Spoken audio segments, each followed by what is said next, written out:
بسم اللہ الرحمن الرحیم۔ آج ہم پڑھنے لگے ہیں باب نمبر 1 علم تجوید۔ علم تجوید سبق نمبر آج ہمارا 1 ہے۔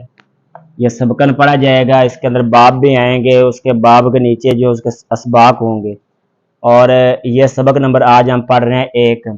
اس کے اندر پڑھا جائے گا کہ تجوید کا معنی کیا ہے، تجوید کا اصطلاحی معنی کیا ہے، تجوید کا موضوع کیا ہے، تجوید کی غرض و غایت کیا ہے، تجوید کا مرتبہ کیا ہے، تجوید کا حکم شرعی کیا ہے۔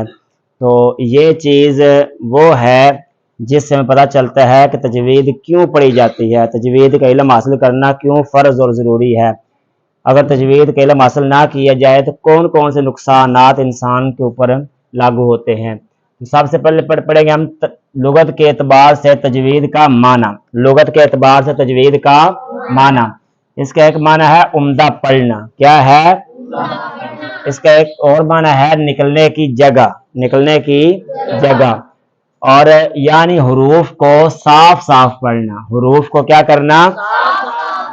اسی طرح تجوید کا اصطلاحی معنی کیا ہے؟ حروف کو اس کی اپنی جگہ سے تمام حالتوں کے ساتھ بغیر کسی اضافہ اور کمی کے نکالنا، یعنی جتنا اضافے کا کہا گیا ہے، جتنی کمی کا کہا گیا ہے، کھڑی زبر کو کتنا لمبا کرنا ہے، زبر کو کتنا لمبا کرنا ہے، مد کو کتنا لمبا کرنا ہے، حروف مدہ کو کتنا لمبا کرنا ہے، حروف لین کو کتنا لمبا کرنا ہے، تو یہ اس کی بات ہو رہی ہے کہ حروف کو اس کی اپنی جگہ سے، جگہ یعنی جو مخارج ہیں، زبان کی کروٹ ہے، دانت ہیں، حلق کا حصہ ہے، دانتوں کا کون سا حصہ ہے، اس کی اپنی جگہ سے تمام حالتوں کے ساتھ بغیر کسی اضافہ اور کمی کے نکالنا۔ اچھا، تجوید کا موضوع کیا ہے؟ تجوید کا موضوع حروف تہجی کے 29 حروف ہیں۔ کتنے حروف ہیں؟ 29 حروف ہیں حروف تہجی کے۔ تو یہ سارے تجوید کا جو موضوع ہے نا، پوری تجوید کا، وہ یہ 29 حروف ہیں جن حروف سے مل کر پوری عربی لغت بنی ہے، پوری عربی زبان بنی ہے، اور انہی 29 حروف کے ساتھ پورا قرآن مجید ہے۔ قرآن مجید کے اندر ان 29 حروف کے علاوہ کوئی حرف نہیں ہے۔ اسی طرح تجوید کی غرض و غایت کیا ہے؟ اللہ تعالیٰ کی رضا کے لیے قرآن پاک کے حروف کا صحیح پڑھنا۔ اس کی غرض و غایت کیا ہے کہ اللہ تعالیٰ کی رضا کے لیے قرآن پاک کے جو حروف ہیں ان کا کیا کرنا؟ صحیح پڑھنا۔ اگر ہم ان کے حروف کو صحیح نہیں پڑھیں گے تو اللہ تعالیٰ راضی نہیں ہوگا، اللہ تعالیٰ راضی نہیں ہوگا۔ جب ہم قرآن پاک کے حروف کو صحیح پڑھیں گے اس وقت اللہ اور اس کا رسول راضی ہوگا، اور جو قرآن پاک کا جو مقصد ہے وہ بھی پورا ہوگا۔ تو اس لیے ہمیں قرآن پاک کو تجوید کے ساتھ اگر قرآن پڑھا جائے گا تو وہ صحیح پڑھا جائے گا۔ سمجھ آ رہی ہے نا؟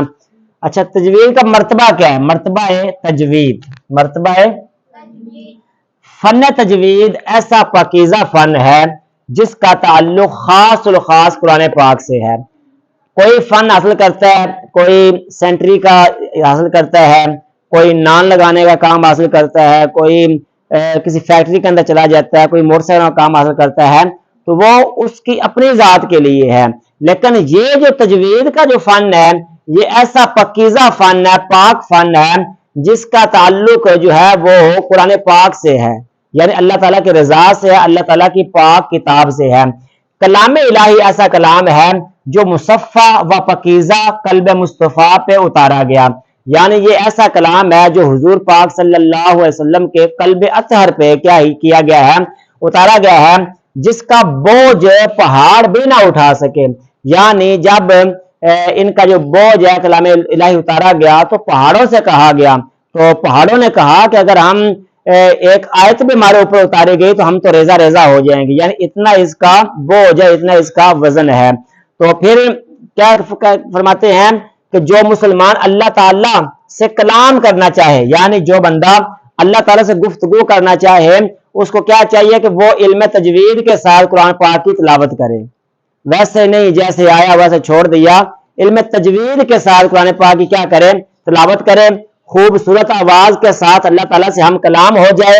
اسی وجہ سے علم تجوید تمام علوم میں افضل اور اعلیٰ ہے، اسی وجہ سے علم تجوید کا تمام علوم میں افضل اور اعلیٰ ہے۔ اچھا، تجوید کا حکم شرعی، تجوید کا کیا حکم شرعی؟